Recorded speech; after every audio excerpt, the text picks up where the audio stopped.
Are we rolling? Oh, then I guess we better start. Good evening. Welcome to class 8 of Science of Mind 101. We're actually technically on class 6. In the workbook, we elaborated on some material that went over a couple of weeks. We always begin with spiritual mind treatment, so take a deep breath and let it go. Take another deep breath. And as you let go of any concerns or tensions or anything you may have brought into the room with you that you no longer need. Just let it go. And then continue to breathe in and breathe out. As we know that there is a power and a presence in the universe that is in, through, and as all things. It is beyond the concept of thing. It is light and love. It is joy and peace, health, prosperity, wholeness. It is the absolute, infinite, creative force beyond all things. And I know that that infinite presence of spirit is us, as us, is us now. I know that it is what I am, and I am what it is. And so I speak my word now as the word of God, calling forth into form for all of us the divine life that we are meant to live. I know for us prosperity. I know for us health. I know for us joy. I know for us success, and I know for us love. I know that we were created out of these, that is what we are. It is the truth of us, and we align ourselves in consciousness with those eternal truths of our being and watch them manifest into our lives. And with great gratitude and thanksgiving for this teaching of Science of Mind, for this center, and for everyone who has chosen to evolve in consciousness and to create the life of their dreams, I simply release this treatment into all that God is, all that Spirit is, because I know that Spirit is all, and together we say, and so it is. So are you picking out our 5 steps? Say that again? Are you picking out the 5 steps of treatment? Yeah. I'm being very careful on these of your treatments. treatment? Yeah, Okay. to do it in a very structured 5-step treatment, so that you get to where you go, oh, I know that step. I know that step. What kind of treatment demonstrations do you have this week? Lynn? Well, it's a demonstration, it wasn't specific, but, frequent flower miles, under 50,000 of them out of thin air. Yay! Yay! We can go places with that. Yeah. Good for you. Who else? Now think about it. You had someone treating for you all week. You've been treating for yourself all week. Nothing has manifested for anyone? The windows of heaven have closed on you? Come on. I just don't take remember things. That's why I want you to start thinking about them and sharing them, because you don't remember them. Human nature is, oh, something's wrong, that's all I'm going to focus on. And then when something went right, it's like, oh, I'll forget that in 3 seconds. So I want you to remember them during the week, and I want you to come to class ready to share them.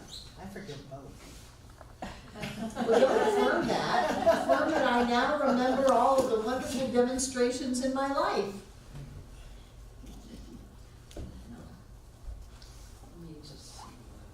Okay. All right. We don't have to celebrate your wins. I know. We've been talking about this 3 weeks in a row now.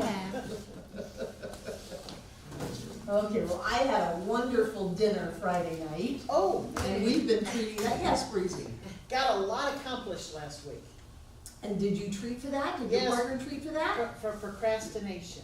Or to not have That's procrastination. You don't want to treat for Yes. procrastination.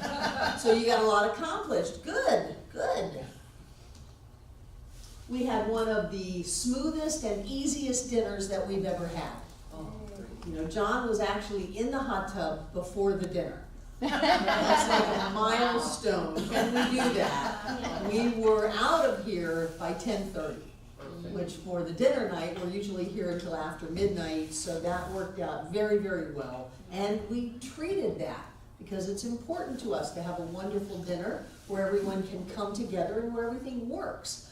A year ago, we ran out of prime rib. 2 years ago, we ran out of salad. This year, we didn't run out of anything. It was great. And we had about 30 more people than we usually have. So it all worked out really well. That's my demonstration. And then also, we treated the workday Saturday, and people came and everything got done, and it was great. I tell you, treat everything that you're doing. Treat it. I have someone who cleans my house who treats everything they clean. I walk in there and I know this mirror only reveals the beauty and the joy. And what are you doing? I'm treating the mirror. I treat everything. I treat the bed, I treat the linens, I treat the laundry, I treat the floors, I treat everything in this house. I don't care if the dirt's gone, I get the treatment put in. Treat everything in your life. That's what we're learning to do here. Hi, Shauna. And Lee, I'm going to give you this cheat sheet on spiritual mind treatment, just so that you won't be lost later on in the class. And you're going to come back into the camera. So, tonight's class is about the power of thought, which I love. By the way, did you hear that we have our first Spanish book on the website? Creative Mind, Ernest's first book that he ever wrote. He wrote it in 1916. It's in public domain, and we have had it translated and edited, and it is up on the website. I have sent it out to the Latin Science of Mind community to say, give it away to everybody that you know. Just give it away. Live. I have a divine idea. Do you? I'm going to Mexico, Mm-hmm. and I'll be happy to put out whatever you want me to while I'm there, as long as you can get me something to share. It's on the website. It's all electronic. I know, but I need like a little blurb to hand out. I'm gonna hand them out to people in Mexico. Person to look Great. at. It would just be our website, www.cslasheville.org, and it's on the homepage. Mente Creativa, Creative Mind. I'm just very proud of that. And I'm very proud that we're establishing structure to allow us to have a lot happen. You know, the first one, you kind of learn your way along, and that when it's a win, when it works, that opens up the door to have more and more come through. So I'm excited about that. We're actively working on having our Sunday talks translated so that you can go to our website. We had a meeting with Devon yesterday. What is she now? Not the webmaster, she is the web manager or something like that. But you can you can set it up through Google that you can click a button and it'll have a drop down of over 300 languages. And you can pick a language and the website will immediately translate everything on it into that language. So it's not just do it. We were saying, well, we'll translate everything to Spanish. And she said, oh no, I'm so far beyond that. You want to do it in Mandarin, you want to, and the #1 country that was on our website last month was Bulgaria. Bulgaria, and then China, and then India. And we have anywhere between 12 and 16,000 visitors a month on our website. Opening over 50,000 pages on our website, and watching between 40 and 50,000 minutes on our YouTube channel. It's just taking off. It's just amazing, and I'm so proud of it. I'm just really proud of it. So the power of thought, that's what I'm all about. That's what led me into the whole Spanish thing, because there are a lot of people who don't understand that which you focus upon and dwell upon, you will create in your experience. They think that they can just look at everything that's going wrong, that they don't like, that's hard, and obsess over that, and that somehow, something magical will happen and they don't ever have to deal with that anymore. That's not the way it works. The way that it works is that what we think about, we create. We create it through our thoughts, our words, our actions, and our deeds. And the basic fundamental principle of all of that is oneness. The fact that we are connected to everything, the fact that there is some kind of a creative power. going on, an infinite mind, some kind of infinite intelligence that surrounds us, and that it is affected by what we think. And so when we think about something and we demonstrate it, that's why I want you to bring your demonstrations to class, so that when you treat for something, when you focus your intention, when you think about it and you demonstrate it, you go, oh, something happened. I don't know what it is, but something happened. And as we get more and more comfortable with this idea that, you know, don't focus on that, don't talk about that, don't look at that, don't immerse yourself in that, look at what you want to experience and make that real and watch how that shows up in your life. As you get used to that, you become more and more aware that there is something going on. I don't know how any sane person could not get that there is something going on. We are not simply products of a cosmic or biological accident that have no power in their lives, and everything is random, and there is no higher meaning or reason for existence. That's not true. The truth is that there is a oneness going on.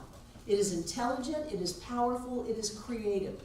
And since that is the only thing that's going on, and there can't be anything outside of it, then everything and everyone must be an individualization of that oneness, a manifestation of the divine in physical form as us.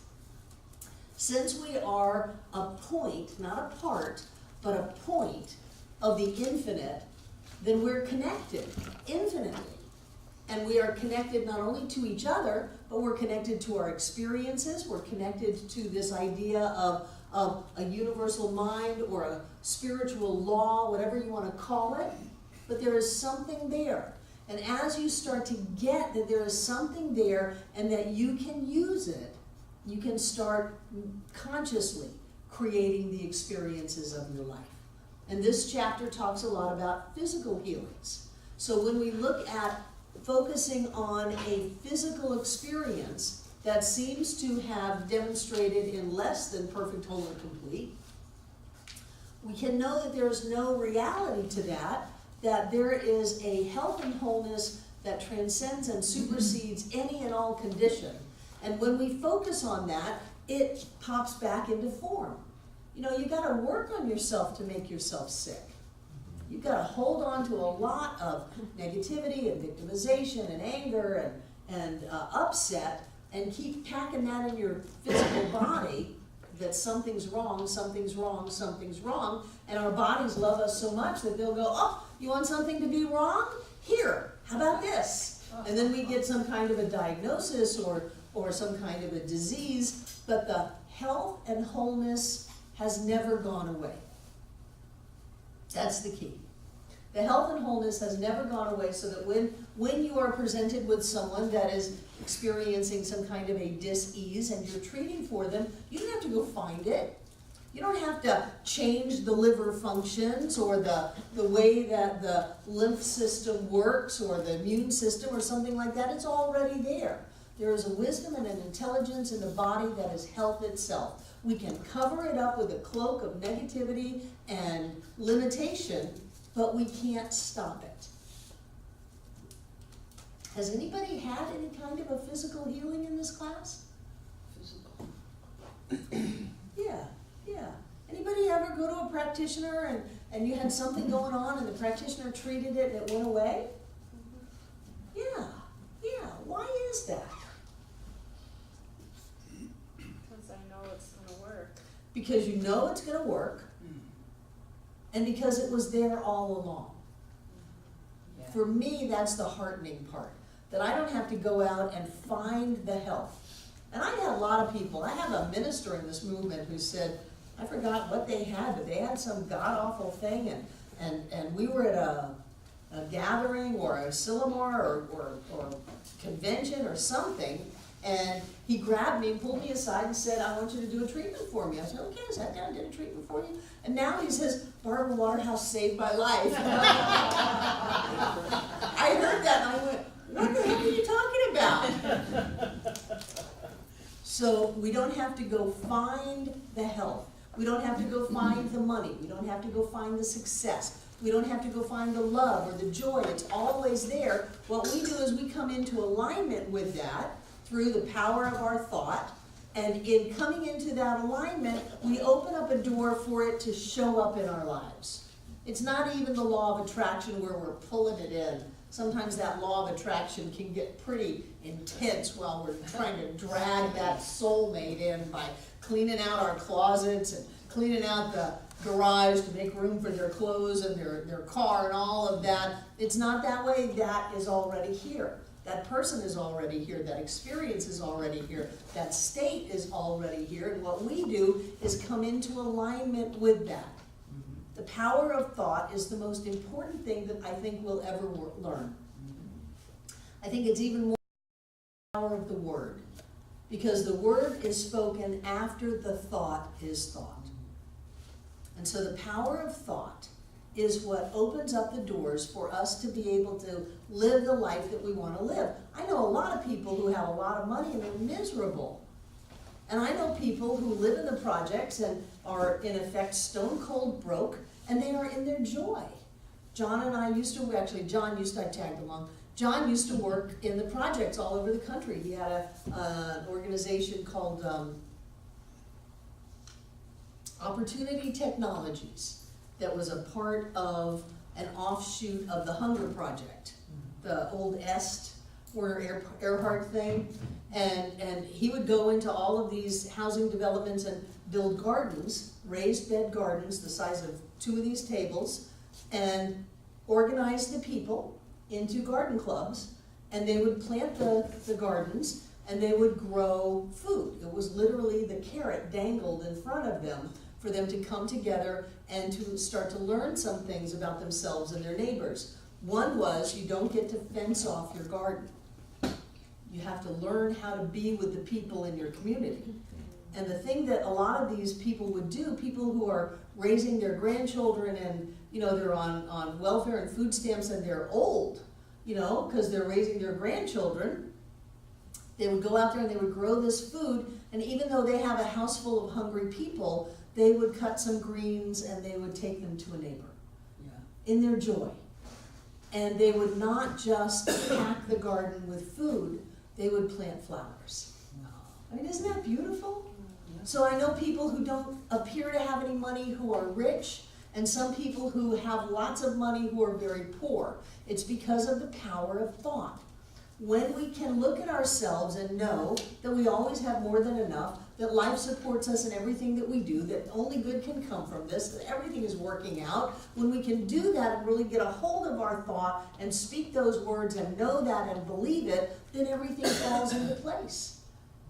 Whether it's a physical experience, a financial experience, whether it's a business experience, whether you're buying a home, whether you're just trying to get home at the end of the day, treat it, focus on it, and watch it show up. Jane. Well, yeah, that's in the last class, when I write something down, I unconsciously think about it a whole lot, and it pops to the surface. So I've written bring ideas on how I can have more love in my life. Very nice. Yep. Well, that was your homework, to bring ideas on how you could have more love in your life. So what do the you thing of it is, I do that, and I'm so unconscious, but my mind works on it, and I don't know it is, but it is. And then suddenly, you know, I find myself reacting differently from Look at that from smile. usual. Look at that. You're just a love muffin turned loose in the world, aren't you? Yes. It's quite a big chore while I'm doing it. No, it isn't. The chore is to be miserable and angry and bitter. That's the chore. Being a love muffin is easy. Oh, well, see, that's what I've been working on. Good, good, good, good. So as soon as we learn to control our mental state, what do we control? Everything. Our life. We create everything. And so many people say, well, and I'll use our emotional state here. So many people say, well, I have a right to this, to feeling this way. Well, sure you have a right to feeling this way. We talked about free will and self-choice and all of that, but the price that you pay is then you manifest that which you're focusing on. So someone may have, in the outer world, done you wrong, and you have a right to feel angry and victimized and upset and want to get them back. But if you go there, if you don't control your state and become a love muffin, then you're going to simply create more victimization, losing more fighting in your life, and it'll internalize in a physical state and make you sick. It'll take your money away right out of your portfolios and bank accounts. It'll have people turn away from you because really nobody wants to be around somebody who's in that state. And instead of having the doors open in life, they'll close. So even if you think you have a right to that, you may have a right to that, but really is that what you want to do? To learn how to control your emotional state, to pick and choose how you're going to feel. To learn how to control your mental state, to pick and choose what you want to think about is power. Great power. And when you do that, you're going to bring forth the molecules of creation and have them collapse into form and have people say, oh, you're so lucky. You're not lucky, you're trained. You're a choice. You're in your power. Or that was a miracle. Well, miracles happen every day and we can have all of them that we want. If someone doesn't have any, that's because they're not focused on having what other people say is impossible. Because they're too busy thinking like the masses. So don't think like the masses. No. Don't do it. Amanda. What I do, and maybe this is due to my marriage, but I will, if I get upset about something or if something is bothering me, I don't always admit it to myself, and I just go on being, happy, and I make myself feel better. But if it's something that I was really upset about with, even though I'm not admitting it, then I'll get sick and I'll be forced to figure out what it was that I was so upset about. And it takes a while sometimes to think about it, and I've had many conversations with you in my head because because you're the person that I talk to, and and we figure it out, and then I So deal you with it. can react and then suppress and still experience the effect of that cause. Makes you sick, something that was great was going to happen doesn't happen, something like that. Or you can become mindful and be aware that you're having that reaction, but not buy into it and let it go. Well, that would be much more pleasant than waiting till I'm Well, sick. then you have to be conscious instead of unconscious. So one question to continue to ask yourself is, how am I feeling? If you know that you have a tendency to deny feelings, and that's the short-term gain and the long-term pain. So what am I feeling about this? How am I really feeling about this? What do I really think is going on? And start asking yourself that so that you can be more honest with yourself, because whatever it is, you can handle it. It usually centers around when I'm not in control of a situation, when I feel like something has happened to me that And yet you're always in control. that I couldn't control. You're always in control. You may not be in control of that event right now, but you are in control of what you do with it. You're in control of how you react to it, how you respond to it, and what you do with it. Some of my greatest gifts have seemed horrible at the time. I mean, I was thrown out of my first church. My last annual membership meeting, I had my attorney on one side and a hired parliamentarian on the other, and still I was thrown out. So, but that was great, because if I had stayed there, I would never be here. And if I had stayed there, I would never have married John. So even at the time I thought it was horrible, it has been one of my greatest blessings. So when we understand that no matter what it is, for some reason it's not happening to us, it's happening for us, that we can bless it and find a pony in here somewhere, have a blessing in here, only good can come from this, and whatever it is, we can handle it. What is the worst thing that can happen? We could be homeless, we could be jobless, we could die. Well, we're all gonna pass out of this physical form, and my guess is when we do, we're gonna go, yippee, boy, this is great. And how many of us have handled losing everything? So even though we lose, I know you came from Michigan, you let go of everything. And so whatever it is, our worst fears, we can handle this. And then when we acknowledge it, we have more conscious control over it because we're in control of our feelings and our thoughts and what direction we're gonna go in. And so all of those things that go boo in the night, they never happen. But if you shove it down because you think it's bigger than you, you're gonna create things that are bigger than you. But you're the one who created it, so you're bigger than them. You're just creating things that you're telling yourself then are bigger than you. It's a crazy cycle. So ask yourself, how do I really feel about this? I have a right to my feelings, I don't have to stay stuck there. Oh, but don't wait till eventually.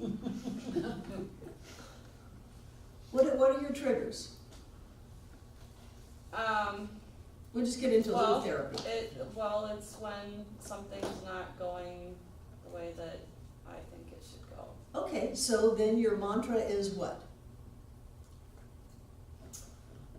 Well, when I'm trying to not be like at work, Mhm. the horses were kept in a couple of days last week. I wasn't there, and I was outside all day both of those days, so I felt there was no reason that they needed to be.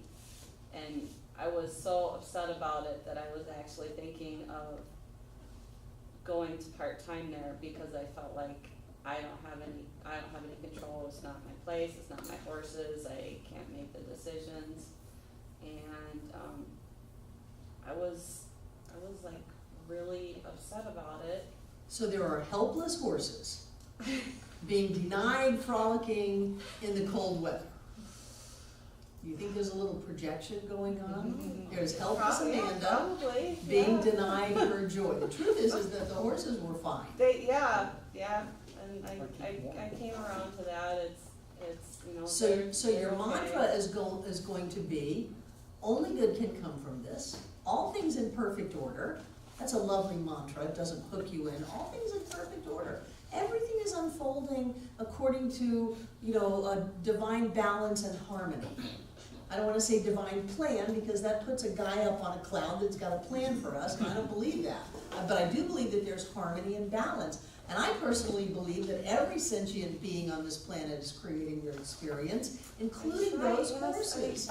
I try to always keep that in mind. And You can't just try, you've got to just start beating yourself down with it. This is a good thing. This is great. This is great. Oh, they got to rest. This is great. Say that. This is great. This is great. This is great. It's all This is good. great. Everything is All working good. out for the best. Uh-huh. And one of the ladies that works there, I had mentioned that I was thinking about switching to part-time, and she just got in a tizzy, and she's like, oh, no, if we need to pay you extra money on the side so that you'll still stay here, we can do that. So there's a bribe going on.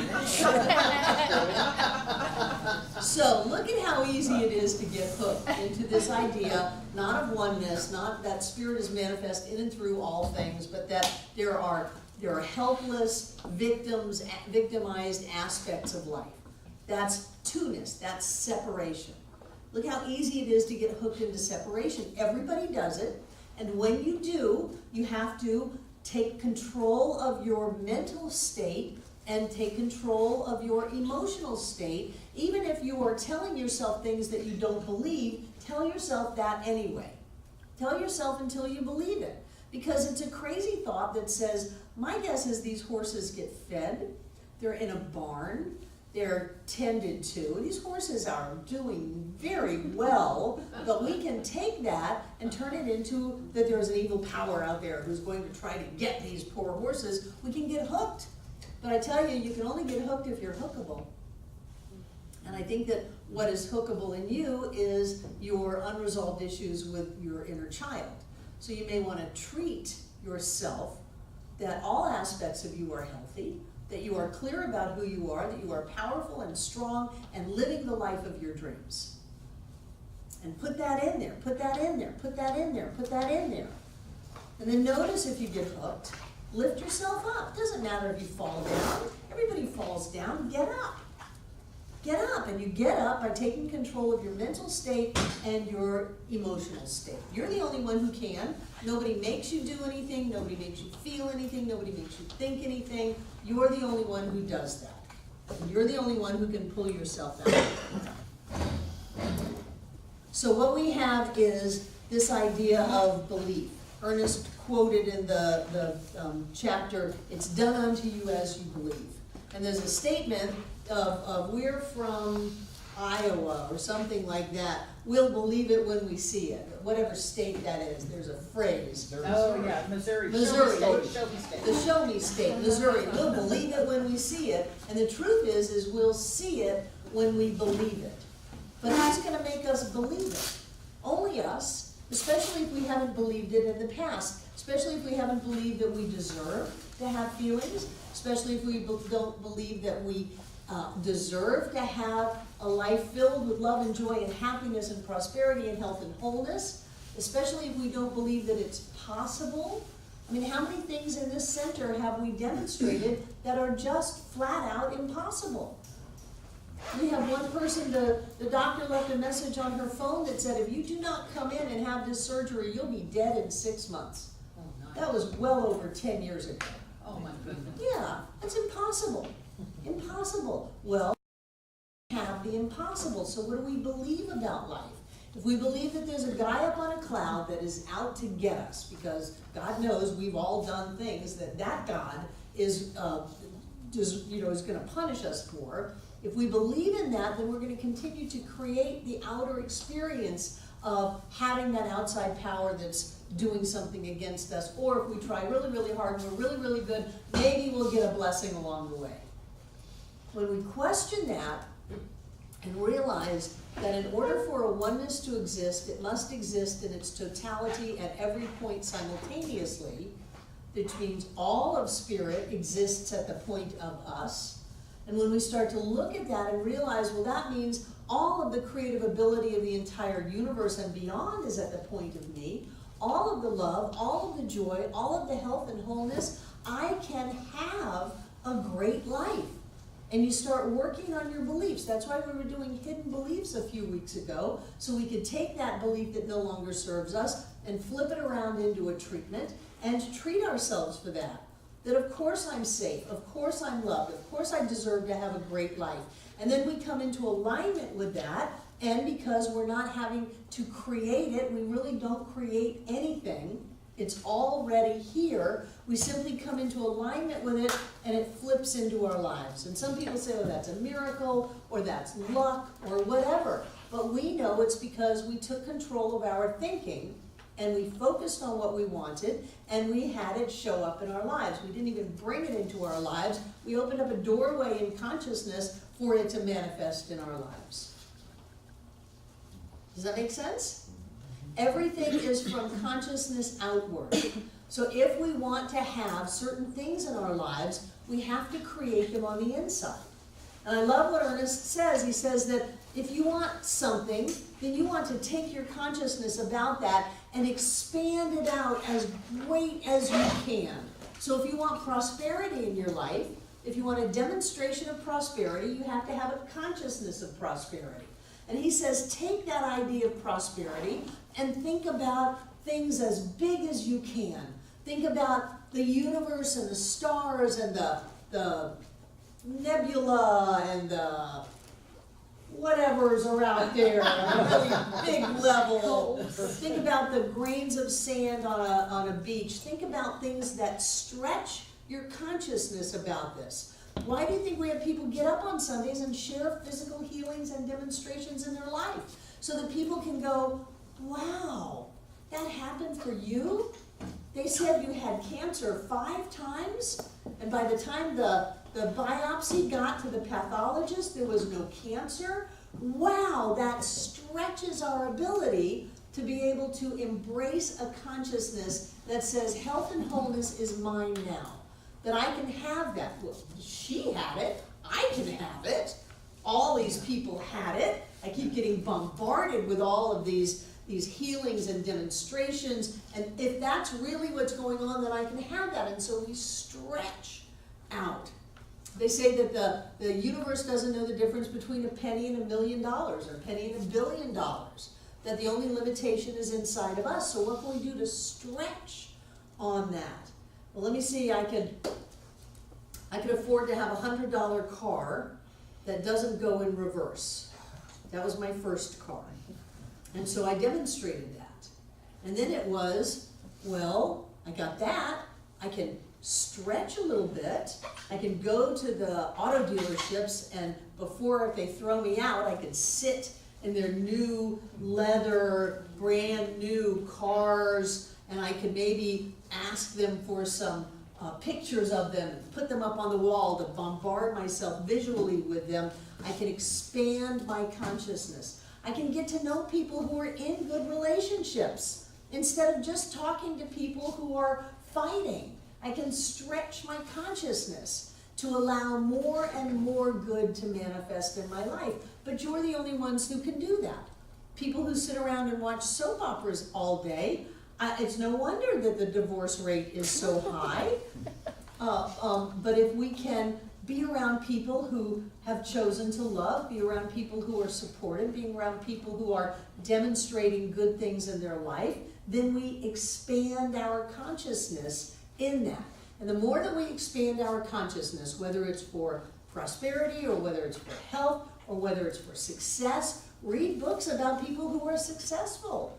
Read books about them. Don't just read stories about people who won the lottery. Read books about people who went after what they wanted and that they found within them I'll go back to my Jewish Miami roots, the chutzpah, to be able to keep going with it and get their dream. I love it when the Olympics are around and all the stories of people who are actively taking charge of their life and creating what they want, getting what they want.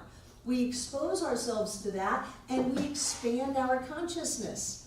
And when we expand our consciousness, our experiences, our demonstrations in our life are expanded, so they're bigger. So it's more money, more health, more joy, more love, more happiness, more success.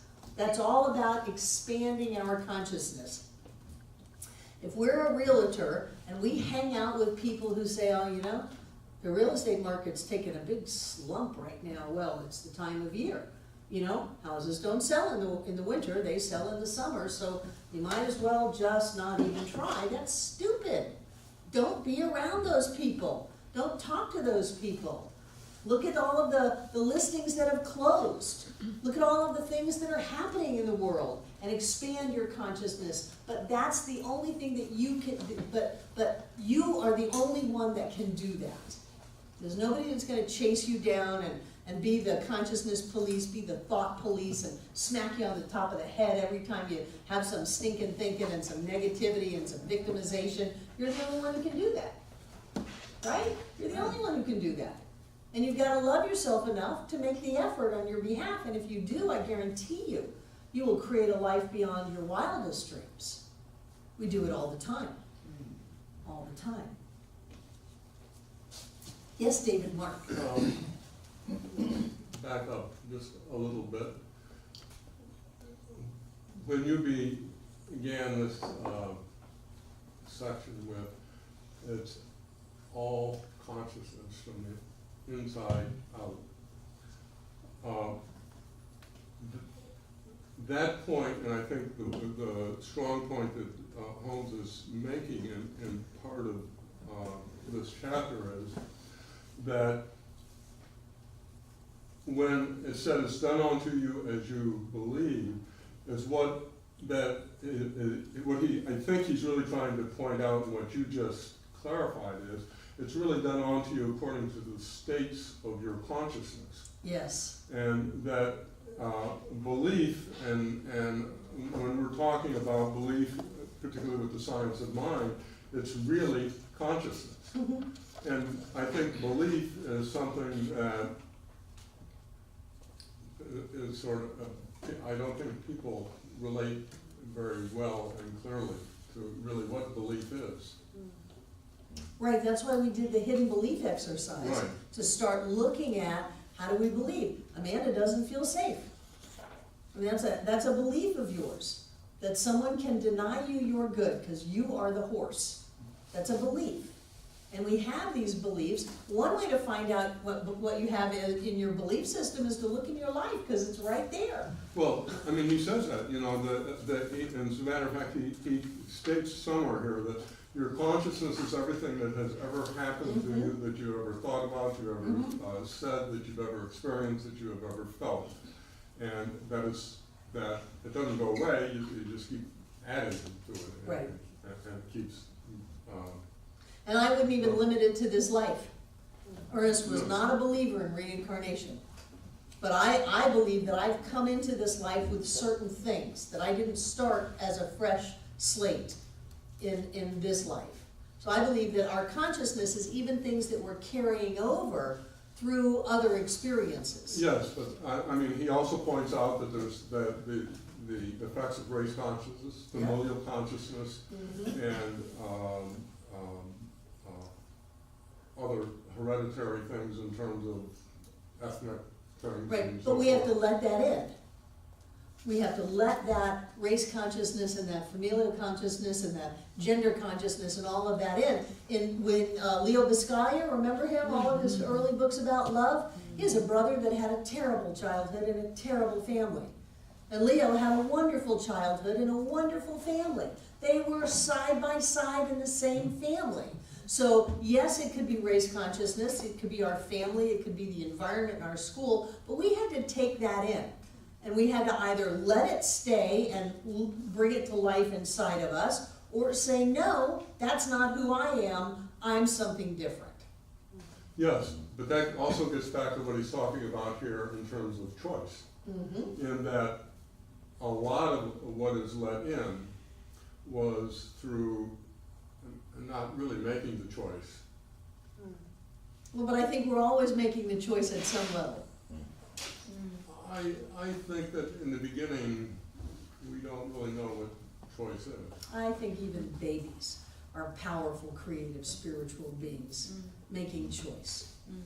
Wow. Because you have two children in the same family. You could have twins Yes, having different experiences, even as infants. At some level, maybe not a conscious level, there's a choice being made. I'm going to buy into this, I'm not going to buy into this. and that is the choice. It's either yes Yeah. or no. Yeah, but I think that maybe you call it a soul choice or whatever, it's still choice. If you give one little instance where we don't have choice, we never have choice, There is only choice. right? And even, In fact, even choice probably precedes thought. so much precedes thought. But I can't teach that because it doesn't make any sense. You know, if I tell you thought is what creates, your word is what creates, people go, okay, yeah, I have to monitor my thought and think about what I say, speak into form what I want. But there's so much before thought. But I can't teach that. I think you just did. Thank you, Dave. Aren't we kind of born with, each of us are born with different natures, and some people's natures are, okay, I'm into astrology, so a moon in Sag is a lot different than a moon in like Capricorn, because they're, But don't you think that you chose the exact second to incarnate on this planet? I do believe that. Mhm, So, so- but I guess I'm just saying, sometimes it's easier for some people to think a certain way, or some people are more gullible than other people, or more this and that. I mean, I do believe we have the choice. We chose to come in as gullible. We chose to come in as a certain way. I mean, I believe that we choose our parents. We choose the exact place on the planet to incarnate, the exact second to incarnate, and that universal balance and harmony is coming together for our intention of our life on planet Earth. And some people choose, you know, the whole idea that at some point in life we go, well, I picked that, you know, can't you just kick yourself sometimes? Some people choose to bite off more than they thought they could handle, or they have difficulty handling it. Other people choose to have incarnations that we have no idea what their journey is. but that they are always at choice. Maybe not consciously. Those of us in this room often choose unconsciously. Yeah. That's what we were talking about with Amanda. It was an unconscious thought. So what we want to do is we want to become vigilant and conscious of all that we're thinking and all that we're setting forth in energy to create what our experiences are. We want to do that. And astrology fits in just fine. We do it by creating a mental equivalent. It says that spirit can only do to us what it can do through us. And that means that we have to have the big consciousness. We have to expand our consciousness. We create a mental equivalent for things that we want. If we want to be in a relationship that is loving and supportive, we stop thinking about the dirty socks on the stairs and we start thinking about loving and supportive experiences. You know, they know with children very, very rapidly that however you see that kid's going to be to you. And so if you look at a child as the problem child, the dumb child, the smart child, or the helpful child, that child will be that to you. Maybe it's totally different to somebody else, but that child will be that to you. So what are you focusing on in your life? What are you creating an urn for the unformed substance of the universe to pour into that and then pop out in your life as people, places, things, events, experiences? Everything in your life has been created by what thought forms you have, your mental atmosphere, your mental equivalence of what it is you believe is going to be possible for you. And so if you've got this thing that says, oh, I'm too old to do that, then okay, you're too old. Or I can't do that because I'm a man, or I can't do that because I'm a woman, or I can't do that because I live in Asheville. If you have all of those, any of those ideas, then that's going to be a self-fulfilling prophecy. It's going to be created in your life and look like it just happened out of the blue. But it never happens out of the blue. We are always cause to our effect. So think about what's in your life and how that reflects back to what's in your consciousness. Does anybody know Les Brown, the most famous public speaker in the country? Mm-hmm. He was a student of the Reverend Dr. Johnny Coleman of the Universal Chicago, Illinois, and he was one of Johnny's students, and he had just started his public speaking, and he came to her and he said, Johnny, I did my first event, I only had 4 people. Why is that? And she looked at him and said, Les, it's because you have a 4-person consciousness. And that's true. Whatever it is we have in our lives, we have that consciousness. We have the consciousness to have a flourishing business. We have the consciousness to go out of business. We have the consciousness to have a wonderful relationship. We have the consciousness to have a terrible relationship. And these things don't just happen. We created that consciousness by thinking over and over and over again, that'll never happen to me, or only good can come from this. This is a blessing in disguise, and I'm gonna hold the space for that blessing till I get it. Like Jacob battling the angel, you know, not letting go till I get my blessing. And if we look at our so-called problems that way, we'll hang on until we get that blessing. But it's up to us to use the power of our thought, our mental state, and our emotional state to change the consciousness and the belief and create the things that we really want. Everybody's got stuff that you want, and we can create that. We create it by changing the way we see ourselves. Am I a person that has that? How do people that have that actually live? Who are they? Go find that.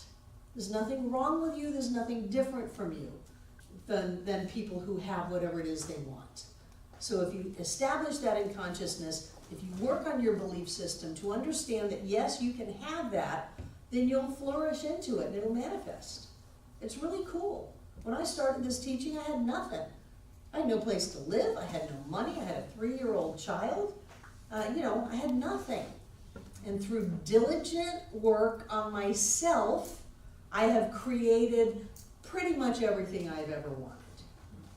And I'm not done yet. I'm still creating. I'm still creating. So I absolutely know that you can have that.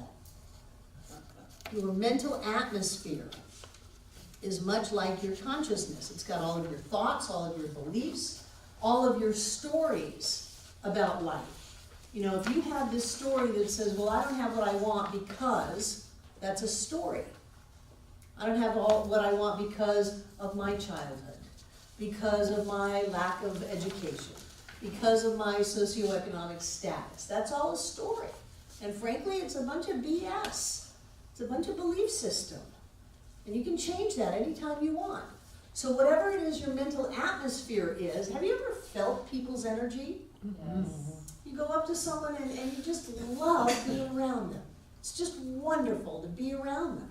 Or you go up to someone and you go, oh, I don't want anything to do with you. That's a mental atmosphere. You're gonna have more exposure to all of that as the holidays come around. So what you wanna do is you wanna clean up your mental atmosphere. You wanna have the energy that you carry with you to be supportive of how you wanna live your life, of what you wanna do, of how you wanna create experiences. And that means it's your thoughts, it's your beliefs, it's your feelings, it's the way you see your world. You know, I'm always harping on people during political stuff that you don't get to sacrifice principle because of politics. Either God is all that there is or God is not. And if it isn't, we wouldn't be here. Just because time and space wouldn't hang together, not because there's a guy on a cloud that has put us here. So when we look at someone, when we see someone in traffic or somebody hits someone and we go, oh, wow, that's terrible. No, watch out. You just planted a bunch of weeds in your spiritual garden. Nothing is terrible, nothing is wrong, nothing is broken. Everything is in balance and harmony and perfect, whole, and complete. There's always health and wholeness and love and joy, prosperity and abundance right here and right now. And it is your job to train yourself to focus on that all the time, no matter what. Even when you want to complain. You know, even when you want to feel all spiritually superior. I remember when I was in my early 20s, I was hanging out in the ashram all the time, and I would go to the store, and I was only vegetarian back then, and I would get behind someone with a big push cart of processed food and Jimmy Dean sausage and, you know, all this stuff, Coca-Cola, and I would just stand there and feel so freaking superior. It doesn't help. It doesn't help. Everybody is on their perfect and right path, and the only business I have is mine. And so I let them go and focus on me by singing the presence of the divine in them. Does that make sense? Did you have a question, Breezy? Well, it just, what you were saying about the garden and the stuff growing reminded me that they have found that something that we think of as a weed is actually the most nutritious green vegetable you can eat. Kudzu? No, it's this one, we were talking about that earlier. This one has little bitty leaves, but it grows all over the place. Okay. I can't remember the name of it. Dandelions? Something. Nope. Something. Dandelions, good. Something. So the 10th question, I want to just take a little bit of time and challenge Ernest's answer. It says, what do we need to understand before we proceed further on the subject of healing? And his answer is to be certain that thought is creative. But if I was in practitioner class teaching you, I wouldn't say that. I would say the thing that we need to be certain of before we can proceed on the path of healing is that the healing has already occurred. Why do you say, and so it is at the end of your treatment work? To reveal it. Because it is. Because it is, not to reveal it. It's not gone to need to be revealed. Well, no, to reveal it so you can see it because you weren't seeing it before. But that's only you're seeing it, it's Yeah. here. Yeah. So what we want to do is we want to know that everything already exists. The universe is already perfect. Spirit is already made manifest, and all of its magnificence and glory and joy and love and prosperity, all of that is already here, and our job is simply to work on our head in getting that it's already here. Because you don't have to heal anything. Ernest said there's nothing to heal, only truth to be revealed. Our job is only to reveal the truth. And the truth is that all is one, everything is an individualization of the divine, that perfect, whole, and complete is right here and right now. Prosperity is a given, abundance of every kind. We are created out of love. Joy is all that there is. The universe is successful, so we are successful. Everything that we focus on succeeds. And when we start to see that, first of all, the pressure is off, so we don't have to manifest that in every minute detail. I don't have to rebuild somebody's kidney. I know that that perfect and healthy kidney is right here and right now, and that knowing it is enough. And then the health and wholeness that is already there reveals itself, and that which was unlike the health and wholeness that we had manifested by our focus on limitation and disease and free will and self-choice and all of that just vanishes into the nothingness from whence it came, like a shadow in the light, because it wasn't even real to begin with. We put it there. We put a cloak over our light and said we're dim. We're not dim, we're ablaze. So don't feel like you have to do something in your treatment work. You are simply knowing. And when you know it, it shows up. It's fantastic. We've had so many things happen. Yes, Karen. I still find it hard sometimes to truly believe that it will happen, or like what Amanda was saying, when she knows that she's going to be healed. I mean, I might be hoping that I am, but how do you, is it kind of doing? You've already set yourself up for failure. It won't will happen. It's already happened.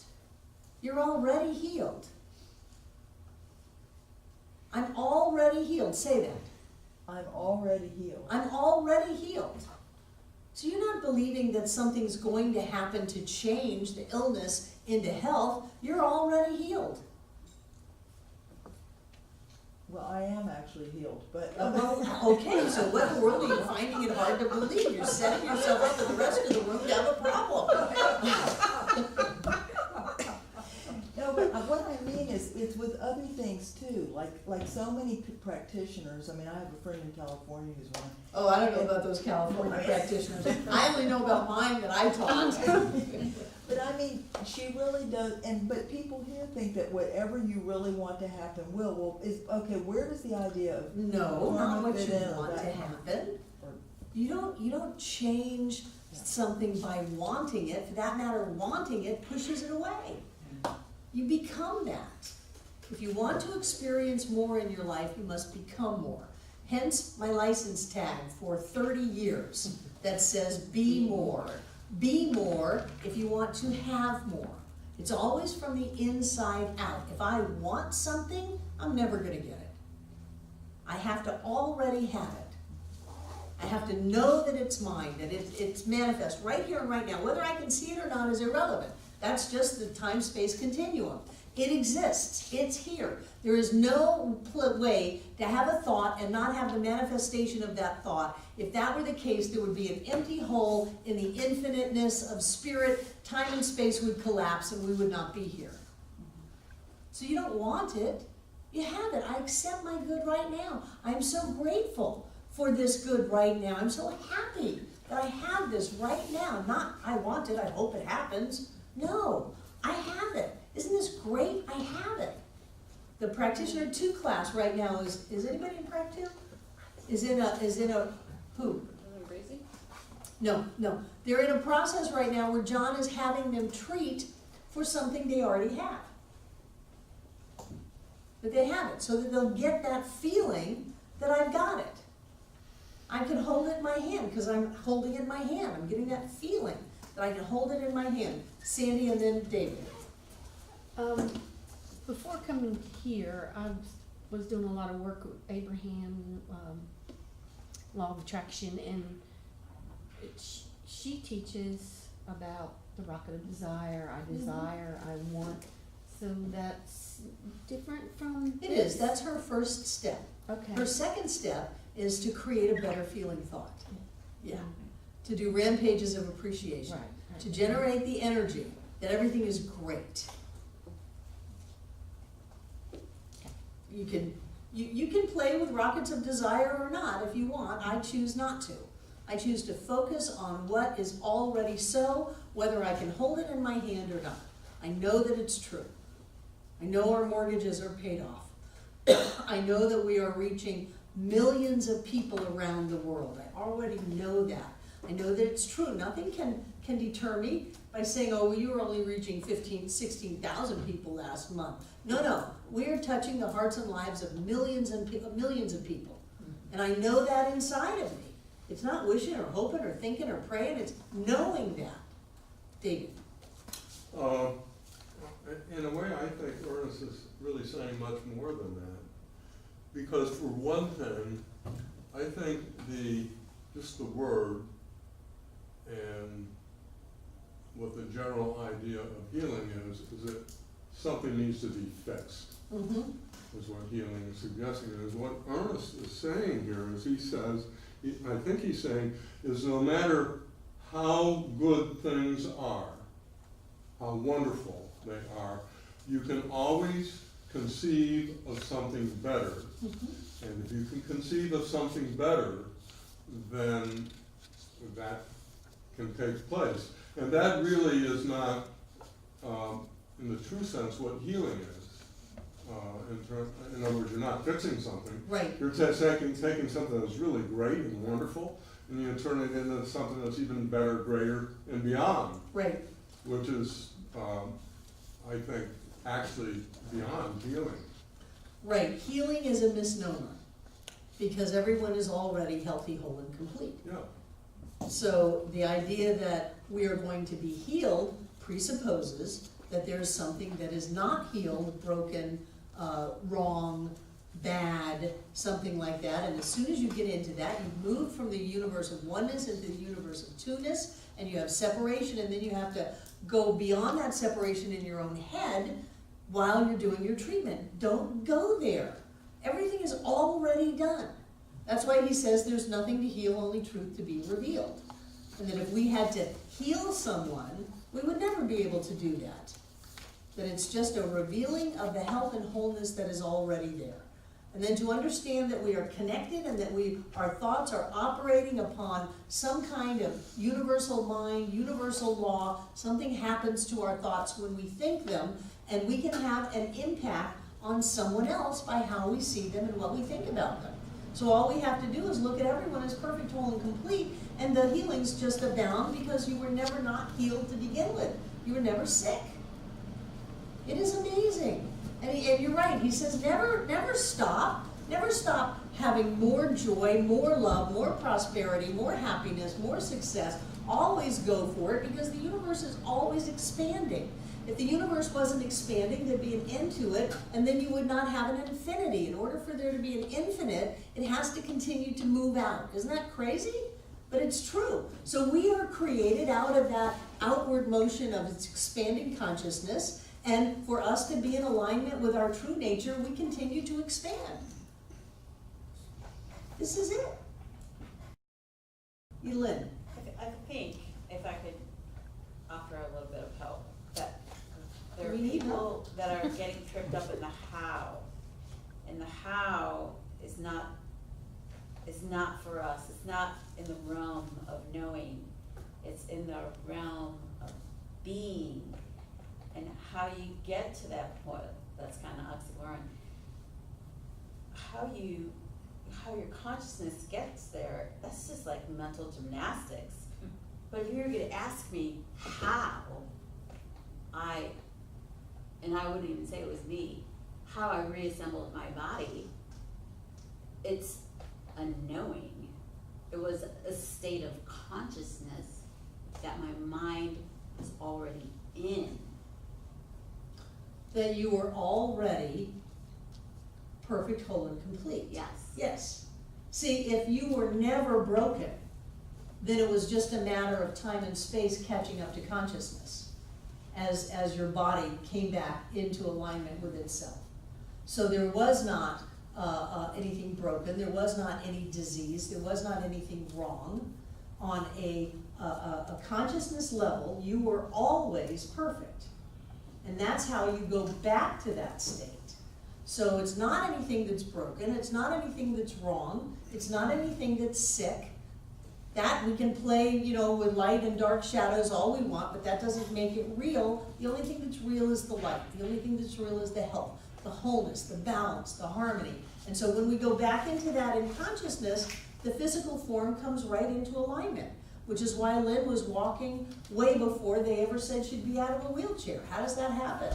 Because it was already there. She was already sitting here, right here, even when she was in a coma. Do you understand that? Don't buy into the world of effect. The world of effect is coming from you, the cause. You are cause to your experience, end of story. If you don't like your experience, change the cause. Let's take a break. Would anybody like anything from the books? Spiritual mind treatment. How is it? Excellent. I know some of you are still kind of questioning your ability, but really it's innate, and it doesn't matter so much what the words are as what the feeling is. And everybody can do this. Anybody can do this. So how are you feeling? I'm excited to see how Jane does in traffic this week. Treating Jane in traffic. Yeah, that's just what I was thinking. I was thinking, what am I gonna do in traffic? Because, yeah, we were working on Good. You can treat anything. it. Yeah. Anything, anything, anything. I How are can't you- to get into traffic, so I'll see what I can, if I'll be better. Because I get very angry at other drivers, and I live on. Well, sometimes I think that's your hobby. She did speak out loud that she finds it, she likes the challenge of leaving late so that she can see if she can still get there Yeah, that's true. in time. Everybody's got their thing, you know, everybody's got their game. Yeah, but that's not a game, I mean. She's playing a new game now. Good. I'm changing my game. Yay, changing your game. How about you, Sandy? How are you feeling with this? Good, I'm still using the cheat sheet. That's fine. That's fine. Okay. Anybody else? You know, you're using words to get to where words don't exist. So don't get too hung up on the words. Don't get too hung up on whether or not you have the spiritual power to do this, because you're not making it happen.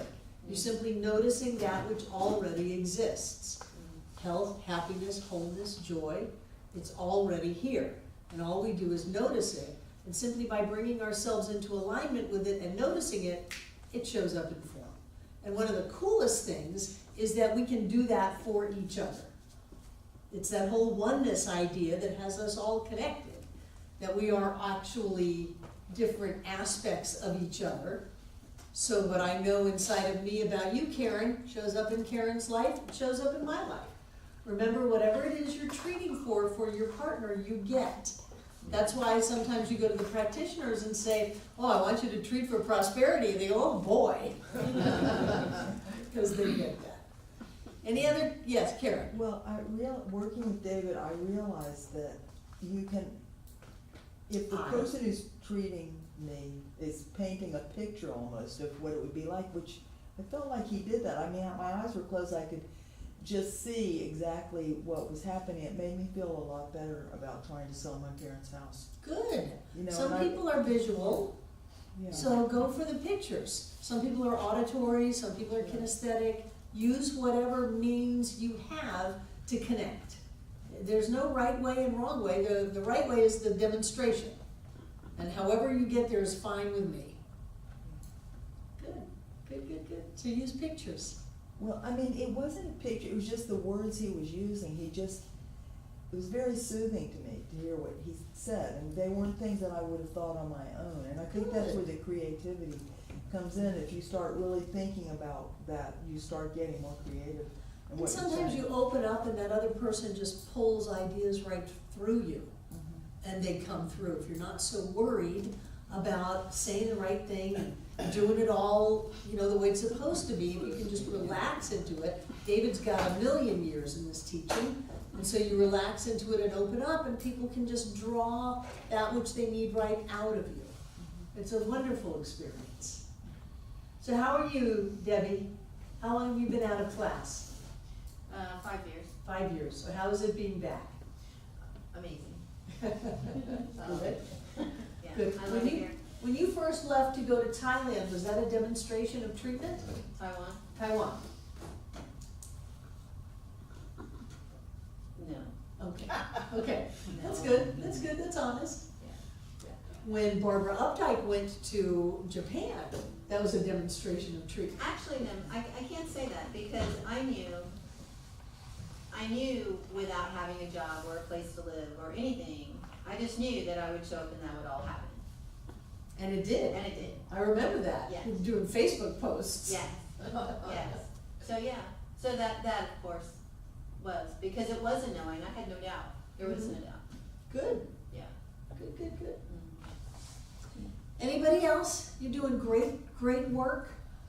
You know, practitioners can't hold a candle to you because you're all the same. You're all the same. Just because somebody has a license doesn't mean that they're any better at this than you. No offense. Facts taken. You're just as good as anybody else in manifesting. Pay attention. Open up, trust, focus, and watch it happen. Next week we talk about prayer and faith. I love talking about faith because every time we do a spiritual mind treatment and we have a demonstration, we build faith. And as we continue to get that we're creating our parking spot, our money, our body feeling better, whatever it is that we're creating that, we build a little bit more faith. So be aware this week on your manifestations. Write them in a little book if you want to, and come back to class prepared to share. We've done some good work in this class. Don't just ignore it. Don't lose it because you're not focused on it. Okay? Good. Take out what you're going to give.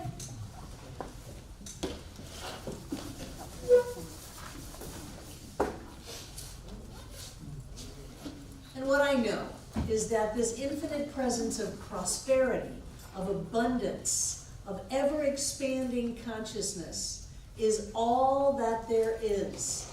That every molecule of creation is manifested out of prosperity and abundance and expanding consciousness. I know that I, Barbara Waterhouse, am an individualized point of this amazing prosperity of all of life, out of the abundance of all that spirit is. I know that my consciousness is continuing to expand and expand and expand into greater levels of realization of good in my life. And as that point of prosperity and creativity and abundance, I speak my word for and about everyone in this class and within the sound of my voice. I claim for each and every one of us more than enough of everything. More than enough money, more than enough time, more than enough ideas, more than enough opportunity, more than enough support, more than enough of every good thing. I know we are blessed with an abundance of money to do whatever it is we choose to do. I know that our life prospers in each and every way. And I know that we continue to expand our ability to accept good in our lives in greater and greater and greater levels. And I know that this experience blesses each and every one of us. It blesses this Center for Spiritual Living Asheville. It blesses everyone that this center touches and everyone that this teaching touches. I know that we are all in this together, that we are blessed, that life is good and all is well. And so with great, great gratitude for those blessings, I release this treatment into the mind of God, the heart of God, the body of God, because I know that it's all God, abundant, prosperous, expanding in every way, as together we say, and so it is.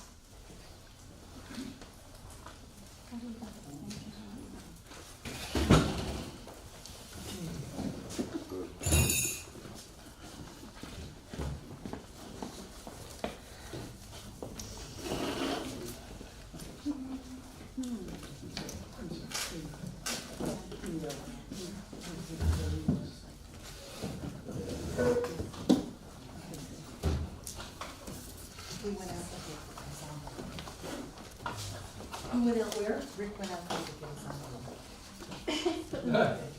He's on the country. Are we done over here? I can wait.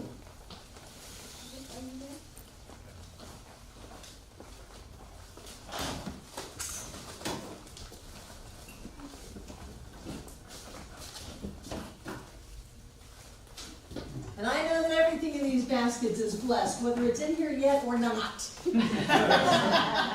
Because time is always in the now, and place is always here. And so I know that each of us opens up to that blessing of spirit as us, right here and right now. I know that every time we give anything, we give that blessing of life as us. And I see it in my mind's eye as golden light, pouring forth from each and every one of us, filling up this room from the floor to the ceiling and all between the walls. This air is rich and blessed with God as us. I know that that energy, as it moves in our lives, it touches us, it blesses us, it heals us. And we can't lock it up in this room, no matter how great the room and how great the people. And so it goes on around this entire world to touch, to bless, and to heal every being on this planet. Always here and always now, blessing every one of us here tonight, everyone who has ever been here, and everyone yet to come. And so it is. Have a wonderful week. I love you guys.